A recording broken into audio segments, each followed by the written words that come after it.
Dari mana asal uang 925 miliar rupiah dan emas seberat 51 kg yang ditemukan di rumah pensiunan Mahkamah Agung Zarof Rikar ternyata masih menjadi tanda tanya besar. Sejak Zarof ditahan penyidik Kejagung 25 Oktober lalu, penyidik belum berhasil menguak sumber uang yang nilainya fantastis itu. Salah satu alasannya, Zarof Rikar lupa karena saking banyaknya perkara yang ia urus selama masih menjadi pejabat di Mahkamah Agung sejak 2012. Jadi 920 miliar kami tanyakan, penyidik tanyakan, dan sampai saat ini karena duitnya banyak sekali masih belum selesai. Ya, sabar. Orang namanya sudah terlalu lama, terlalu banyak, jadi perlu mengingatkan kembali. Ya, sahabat. Yang pasti kita tanyakan, yang pasti kita periksa yang bersangkutan. Dari mana uang itu dan untuk apa? Ya, terbongkarnya mafia peradilan khususnya di Mahkamah Agung bakal tuntas sebetulnya hanya bisa terjadi jika Zarof membuka mulut dan kooperatif tentang asal-usul harta total 1 triliun rupiah dari rumahnya. Salah satu yang mungkin bisa ditawarkan penyidik Kejagung ialah menjadikan Zarof sebagai justice kolaborator. Misalnya minta pengakuan Tanur dengan justice collaborator ya. Justice collaborator itu dia menyatakan sesungguh-sungguhnya ini yang benar, bahwa saya mendapat uang dari ini untuk perkara ini, terus ngaku dia, tapi dengan mendapat perlindungan, jaminan perlindungan dari LPSK gitu. Itu juga bagus kalau Pak Zarof ini, misalnya Pak Zarof ini ingin berbuat baik di akhir masa tuanya gitu, dibongkar aja semua demi kebaikan bangsa dan negara. Tentu dia takut kan, dia minta perlindungan ke LPSK gitu. Karena itu bukan hanya menyangkut hakim yang nerima suap, menyangkut orang yang sudah bebas dari pidana juga misalnya. Zarof Rikar sepertinya banyak mengetahui tentang urusan perkara yang tak hanya di tingkat Mahkamah Agung saja. Belakangan fakta baru mengungkap saat kasus Ronald Tanur masih di tahap pengadilan tingkat pertama, Zarof ternyata sudah terlibat dan diduga menjadi perantara atau penghubung pengacara Ronald Tanur yakni Lisa Rahmat dengan salah satu pejabat di Pengadilan Negeri Surabaya. Tim Liputan, Metro TV.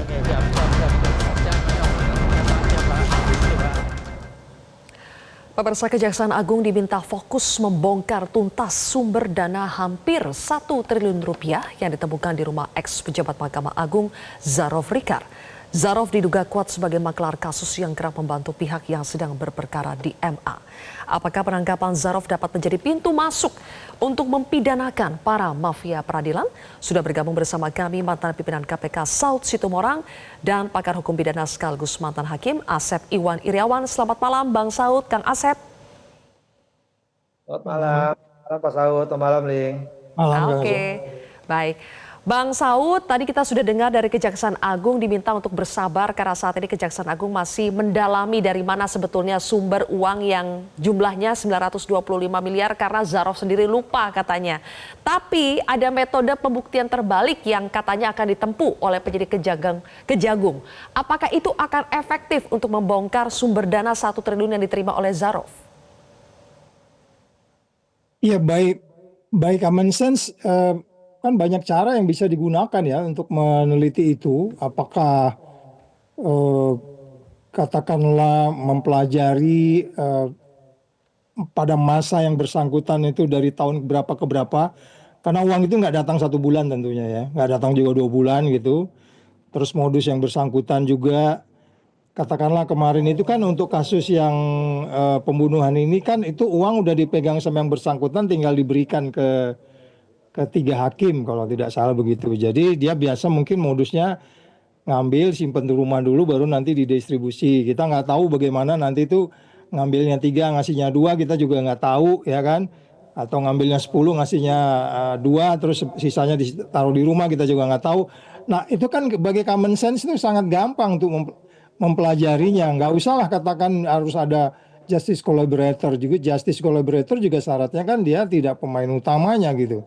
Kalau dalam konteks ini kan terkesan dia pemain utama menjadi perantara. Jadi maksud saya segala cara bisa digunakan yang saintifik, yang masuk di akal. Terus jumlah yang saya bilang tadi di bagian tahun berapa dia mulai bekerja di situ. Dan kalau berharap adanya semacam pengakuan atau pelaporan katakanlah dari pemberi, agak sulit karena pemberi juga nanti akan dilibatkan. Jadi kita nggak bisa berharap dari pemberi. Jadi kita hanya bisa ngelihat nanti pada periode yang bersangkutan mulai bekerja itu ada case-case apa saja. Karena kalau saya lihat untuk pembunuhan yang begitu seharusnya juga sulit ya menerima kasus yang begitu kok bisa sampai dengan biaya yang semurah itu gitu. Saya nggak ngerti apa pembunuhan itu menjadi sangat semurah itu dibandingkan kasus-kasus ekonomi, atau saya nggak ngerti ini apakah hanya di kamar pidana atau kamar-kamar yang lain di kaitan dengan MP. Nanti Kang Asep yang bisa mungkin menjelaskan. Tapi menurut saya adalah ini kan sebenarnya kalau kita mau sedikit lebih mendasar, ada gambaran yang sebenarnya sejak Undang-Undang KPK dibuat itu semua penegak hukum ini jadi memang nggak bisa disupervisi lagi oleh KPK karena KPK di bagian dari masalah. Kalau dulu seingat saya kita ada 2-3 kali berkunjung ke sana di ketua yang sebelumnya, kita berdialog, kemudian ada inovasi-inovasi di dalam contohnya waktu itu kita bicara mengenai beneficial ownership, ya itu kan kerjasamanya baik. Tapi belakangan ini memang saya percaya bahwa kondisi ini memang secara keseluruhan carut marutnya hukum di negeri kita. Saya pikir itu, Mbak. Oke. Tapi untuk menjawab apakah metode pembuktian terbalik itu ampuh atau tidak untuk bisa menelusuri sumber dana 1 triliun itu, bagaimana Kang Asep? Ya, yang pertama benar satu kata dari Pak Saud, gampang. Satu, kalau nanti dilakukan gratifikasi, dia harus membuktikan. Karena kalau beli ada 10 juta, dia harus membuktikan dari mana asal usul. Nanti lihat profil dia, dikejar lagi, ya. Gampang sekali dikejar lagi. Setelah tadi kata Pak Saud, dia sejak menjabat, ya. Sejak menjabat bisa lihat dan dari komunikasi.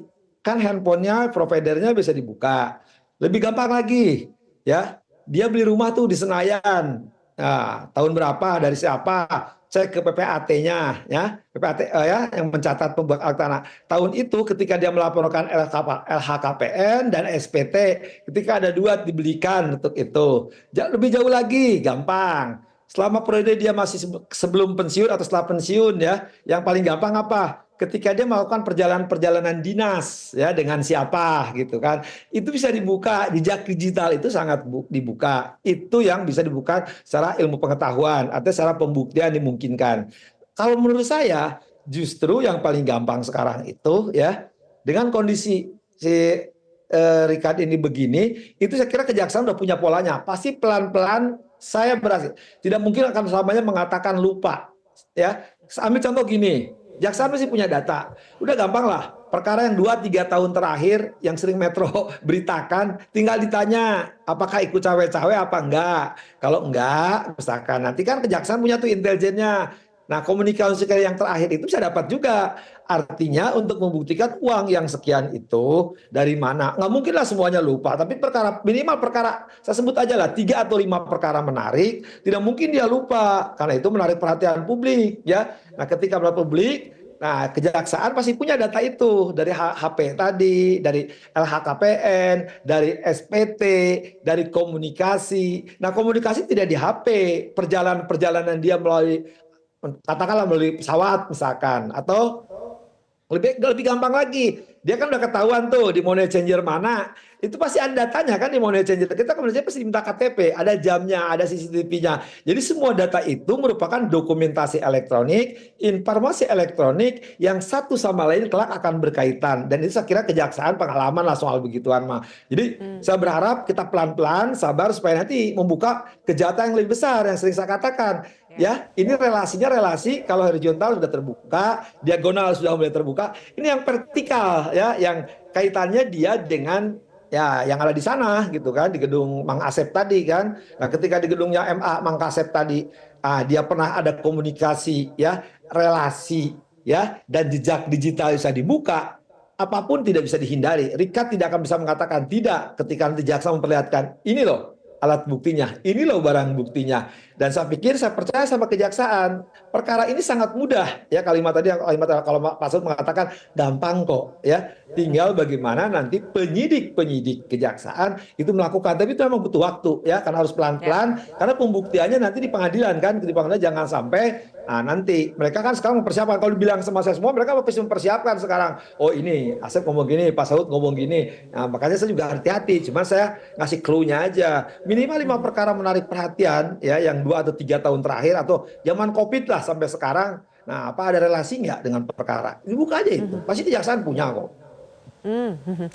Kalau memang betul semudah itu, Kang Asep dan juga Bang Saud, apakah itu berarti ada peluang besar ini bisa membongkar praktik mafia peradilan yang sudah berjalan lama dan bisa menyeret aktor-aktor lainnya, tidak hanya Zarov saja. Bang Saud, kalau memang mudah, seharusnya apakah mudah juga bagi Kejaksaan Agung membongkar siapa saja penyuap pemberi dananya sehingga pada akhirnya ini bisa berujung pada membongkar praktik mafia peradilan yang sudah berlangsung lama?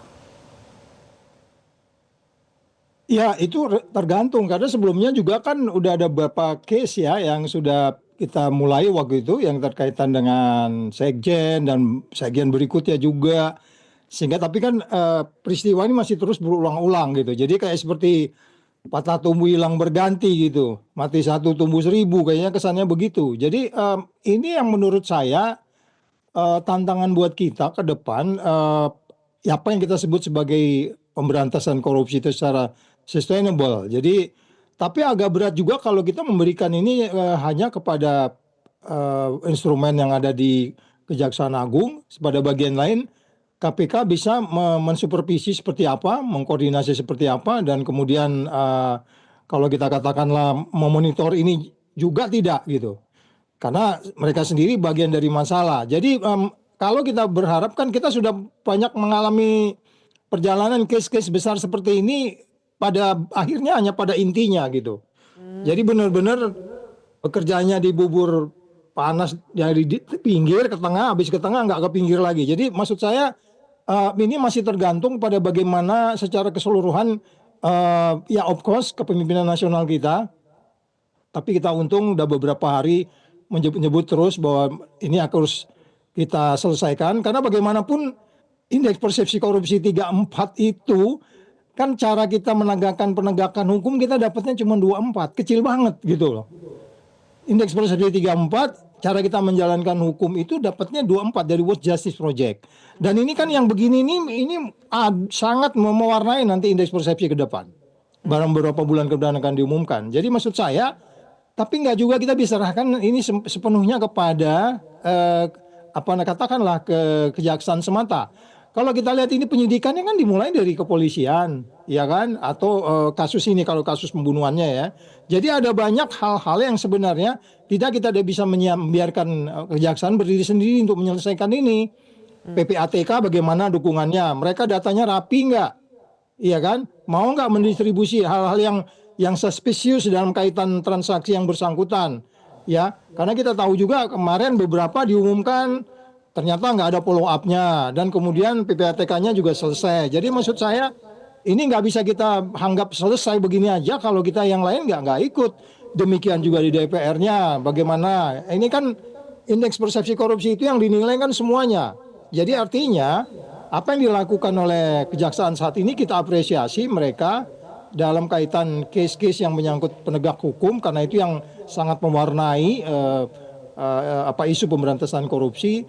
Tapi ya termasuk perguruan tinggi seperti Kang Asep ini harus menjaga terus bagaimana katakanlah MA melaksanakan proses-proses penegakan hukum yang kemudian yang adil dan bermanfaat dan pasti gitu. Ini kan semua ketidakpastiannya cukup tinggi kalau lihat dari ini. Kasus pembunuhan loh, gampang banget hanya dibayar 5 gitu. Wah, ya kita nggak ngerti deh apa yang akan terjadi lagi kalau kita nggak sama-sama membereskan ini. Gitu Mbak. Oke.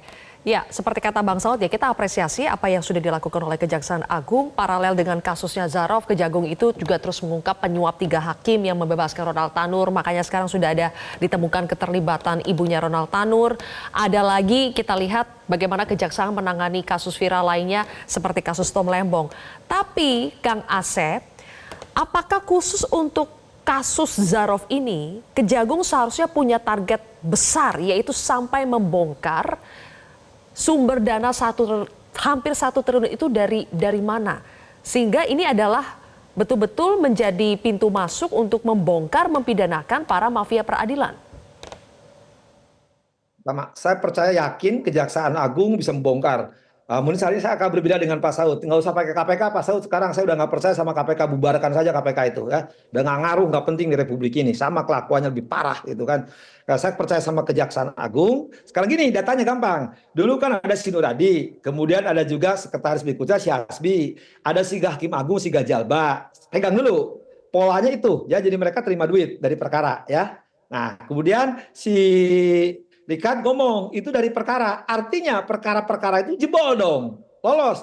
Terbukti ada Gajalba, Hakim Agungnya ya, terbukti ada Dimyati, terbukti yang mainkan mafia sebelumnya si Nuradi dan si Hasbi kan. Nah ini kan mafia satu lagi, artinya jelas ada pola yang sama, tembus kepada perkara. Kan bayangkan 15 ya, si Rikat dapat 5 kalau dia pemberitaan itu kan, itunya 5. Berarti dari mereka lebih dapat yang lebih gede, atau juga dibohongin juga bisa, atau juga ditipu juga bisa gitu kan. Tapi yang jelas poin saya, artinya si Rikat menjebol perkara-perkara, entah di Mahkamah Agung, entah di Yudik Faksi PNPT. Nah, ini yang harus dibuka lebih besar. Dan saya yakin kenapa ini harus dibuka lebih besar, pertaruhannya bagi kejaksaan besar. Ya, karena apa? Kalau ini sampai salah, ya, lagi sampai salah, ya, menetapkan tersangka ataupun apapun bentuknya nanti, pertaruhannya besar bagi kejaksaan. Karena yang dihadapi adalah ya kawan sepermainan di peradilan maupun di Mahkamah Agung gitu kan. Satu sama tahu lah TST gitu kan. Kalau ini sampai salah, pertaruhannya sangat besar dan itu risikonya sangat besar. Jadi tidak sembarangan. Artinya momentum besar bagi kejaksaan menunjukkan bahwa saya kejaksaan bisa menuntut siapapun terlepas yang dihadapi adalah tokoh ya, bukan tokoh ya, karena sekarang banyak tokoh yang buka gitu. Ketika mereka buka tokoh tadi udah jebol, harus dibuka ini agen-agennya, pabriknya ya, bahkan saya katakan tadi pemodalnya, tidak hanya pemodalnya tapi endorse-nya di belakangnya, karena uang hampir 1 triliun lebih kalau dihitung dengan rumah dan kekayaan lainnya itu pasti lebih jumlahnya kan. Kekayaan itu kan dari perkara, itu pernyataan Rikat yang disampaikan oleh orang kejaksaan kan, direkturnya itu Pak. Ya, nah ketika disampaikan itu tindak lanjuti, maka sedang jejak digital itulah yang tidak mungkin. Soal Rikat mengatakan lupa, saya yakin, masa semuanya lupa dari semua perkara ya. Tadi saya bilang ketika lupa beberapa perkara, ambil aja perkara yang masih hangat, yaitu 2 atau 3 tahun. 2-3 tahun itu kan gampang. Komunikasi tadi, jejak digital, dokumentasi. Lebih penting lagi, tidak hanya berhenti di Rikat nanti ya. Ketika Lisa si pengacara ya Surabaya ini kan kenalnya sudah lama. Artinya ya, permainan atau jual beli dan Markus atau perantara atau calo perkara kan tidak mungkin sekali ketemu mengatur. Maka lebih penting nih, saya buka lagi kan yang horizontalnya ya, atau vertikal dikit ke atas kan di Surabaya itu kan. Nah tinggal diperiksa yang membela majelisnya. Nah walaupun kondisi maaf ya, ini bisa diperiksa lah saya sebut aja ketua pengadilannya, periksa lah ya. Ketika ketua pengadilannya diperiksa, kenapa bisa mengatur perkara, mengatur majelis? Bukankah majelis tetapkan secara tetap? Kenapa majelisnya itu? Kenapa bisa diatur oleh Rikat? Kenapa bisa diatur oleh Risa? Ada apa itu? Itu dibuka ketua pengadilannya. Ketua pengadilan Surabaya loh, yang katanya sekarang dalam kondisi, ya nanti silakan media cari sedang gimana kondisinya ya. Nah itu dicari, ditanya, apakah ini baru sekali? Kan saya katakan di metode awal kali, jalur mafia Surabaya, Jakarta ini bisa memutus 35% ya mafia peradilan di Republik ini. Kalau ini terputus ya, nah itu juga bisa dilihat kasus-kasus di Surabaya yang pernah besar, menyangkut nama besar, menyangkut tokoh besar ya, kaitan dengan Jakarta, buka apakah ada peran Rikat di situ. Nah udah saya kasih clue lagi nih nah kalau ini masa saya buka semuanya ya, kalau saya buka semuanya wah besar runtuh Mhm. Kalau mendengar penuturan Kang Asep ya memutus yang jalur yang di Surabaya saja sudah bisa 35%, sebetulnya ini kan menjadi sebuah tantangan buat Kejaksaan Agung. Pintu masuknya sudah ada lewat kasus ini. Tapi Kang Asep untuk bisa sampai memberantas tidaknya 35% itu saja, menurut Anda semua instrumen sudah dimiliki oleh Kejaksaan Agung? Apakah berarti tinggal bagaimana kemauan saja, niat saja untuk bisa betul-betul memberantas itu, Kang Asep? Satu, Kejaksaan udah tahu, kan ini modusnya Surabaya, Bandung, nanti Surabaya, Makassar, Jakarta, dan Jawa, ya, dan Kalimantan lagi. Oh, nanti mau nyangkut doa toko-toko besar gitu kan. Tinggal sekarang, maaf dengan segala hormat, mudah-mudahan Presiden dengar. Tinggal mengatakan, kata Pak Prabowo, Jaksa Agung, saya di belakang Anda, tidak usah takut, maju terus. Kan pernyataan Pak Prabowo menyatakan kan berantas korupsi di awal sampai hari ini itu kan menyatakan korupsi. Nah, kalau korupsi mau diberantas itu dimulai di penegak hukumnya. Kalau penegak hukumnya apalagi Mahkamah Agungnya benar, kesana aman. Kalau dibenarin yang lain mah kecil-kecil, ya artinya tidak ngaruh. Tapi kalau Mahkamah Agung dibuka 35%, nanti 40%, 50%, jalur tadi ya rute Bandung ya di Bandung juga ada kampungnya Pak Saud dengan kampung saya kan dia orang Bandung juga tuh Pak Saud tahu juga siapa mafianya di Bandung ya mafianya di Makassar jalurnya ke Jakarta mafianya di Kalimantan jalurnya ke Jakarta kalau itu rute-rute itu dibuka dan dihentikan dengan dorongan dan Presiden berani menyatakan Prabowo Jaksa Agung maju terus tidak usah takut sikat semuanya wah saya kira aman itu selesai masalahnya kan nanti ketika misalkan gini saya diselidiki oleh Pak Saud. Asep kan teman saya, teman main kelereng. Ada budaya sungkan, budaya segan. Oh, Asep kan bapaknya, oh itu Pak Lurah. Oh, Pak Asep bapaknya Pak Camat. Oh, Asep bapaknya preman. Nah, itu yang jadi masalah. Tapi kalau sekarang nanti Jaksa Agungnya didukung oleh Presiden, buka semua seterang-terangnya, biar kita selesai. Virus ini udah dihabisin. Saya yakin kok, kita harus ada semangat. Tapi kalau misalnya kita pesimis, tidak mempercayai Kejaksaan Agung, saya yakin-yakinnya tidak akan jalan. Tapi saya percayalah, kesempatan Jaksa Agung taruhannya besar. Buka, ini kebutuhan Rikat, ini kan tadi 35% bisa penentu mafia hukum di Republik dan mafia-mafia lainnya harus dibuka. Kan sebelumnya Nur Hadi sudah, si Asbi buka sudah. Nah, nanti tinggal ngegeser ke ya berapa persen lah. Di antaranya suka ngomong juga di TV itu ada juga. Nggak usah disebut. Baik, oke. Terakhir, Bang Saud tanpa menyampingkan kasus-kasus yang berkelindan ya dengan kasus Zarof ini, ada kasus pembunuhannya, ada kasus 3 hakim yang disuapnya. Tapi ini potensi besar kalau bisa betul-betul terungkap sumber dana 1 triliun ini bisa berpotensi mengungkap mafia peradilan yang besar. Tadi jalur-jalurnya sudah disebutkan oleh Kang Asep, ada peta wilayah ini dan sebagainya. Tanpa bermaksud menyampingkan kasus-kasus yang lain, apakah memang seharusnya Kejagung kalau mau membidik yang besar, harusnya fokus ke pengungkapan sumber dana 1 triliun ini? Oh enggak, itu angka-angka seperti itu tidak akan pernah berhenti kalau cara kita menangani penegak hukum masih seperti yang sekarang ini. Jadi masih sepotong-sepotong. Jadi tidak sustainable terus dari hari ke hari gitu kan. Tadi Kang Asep nggak setuju dengan KPK karena memang supervisinya udah jalan, udah dibubarin aja lah. Beberapa hari juga kita ngomong kayak begitu. Tapi sekarang kan ini mereka jadi berdiri sendiri gitu. Kita juga nggak bisa katakan bahwa mereka survive. Ya kan kita juga punya case yang banyak juga bahwa para penyidik, para penuntut, kemudian para hakim yang memutuskan. Ini kan kelindahan satu sama lainnya yang harus diawasin. Kita nggak bisa melihat bahwa konflik of interest bisa bebas begitu saja dengan case ini kita selesaikan. Jadi saya sependapat dengan Kang Asep tadi, kita berharap Presiden baru mengirimkan sinyal dan sinyal ini sudah kita tangkap sama-sama hampir setiap hari bicara anti korupsi dan kita khawatir kita nggak seperti yang sebelumnya. Kita berharap ini statement kemudian diikuti oleh tindak lanjut yang membuat kita semakin jera untuk kemudian mengambil satu contoh besar atau contoh kecil pun. Tetapi kalau dilakukan terus-menerus, ini berefek jera. Jadi sekali lagi jangan lupa reward juga penting. Kemarin di DPR juga ada telepon langsung dengan Presiden, ada reward. Karena memang pintu masuknya kan selalu ada aja kebutuhan. Kebutuhan sudah terpenuhi kebutuhannya, ya kebutuhan nggak akan pernah terpenuhi, dia akan tambah-tambah terus. Jadi ini sisi lain yang kita juga harus bahas, Mbak Zulfia. Jadi hanya penindakan saja. Ada banyak by definition corruption itu karena apa itu harus didekati. Karena sistem karena memang situasi katakanlah salary yang tidak cukup, punish and reward-nya. Orang yang Baik. jujur malah terbujur. Ini kan Kang Asep tahu nih. Kang Asep kan mundur nih karena jujur dia, ya kan? Ya kan? Makanya mundur dia dari hakim tuh. Kalau negara ini mengapresiasi orang yang jujur, Kang Asep jangan-jangan jadi ketua MA saat ini. Jadi kita to the point aja lah. Ya Kang Asep ya. Oke, baik kalau begitu Bapak-Bapak, terima kasih sudah berbagi pandangannya di Prime Time News hari ini, Kang Asep dan juga Bang Sal, terima kasih. Jelajahi cara baru mendapatkan informasi. Download Metro TV Extend sekarang.